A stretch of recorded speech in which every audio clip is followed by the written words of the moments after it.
বাজেটে কালো টাকা সাদা করার সুযোগ অর্থনীতিতে অর্থের যোগান বাড়াবে, যা দেশের উন্নয়নে কাজে দেবে বলে জানিয়েছেন বিআইডিএস এর মহাপরিচালক ডক্টর বিনায়ক সেন।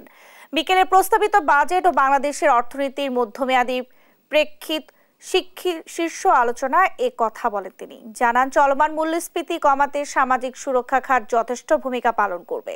এছাড়া কৃষি সহ বিভিন্ন খাতে পরিচালন ব্যয় কমানো হয়েছে আর বেড়েছে কর আদায়ের লক্ষ্যমাত্রা, যা আগামীর উন্নয়নশীল বাংলাদেশের জন্য বাস্তবসম্মত বলে মনে করেন তিনি।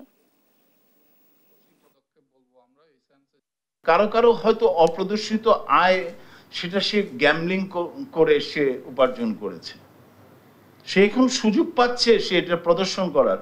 সে তো আগে প্রদর্শন করার সুযোগই পেত না, সাহসই পেত না, সেটা লুকায় রাখতো বালিশের নিচে। এখন সে সুযোগ পাচ্ছে।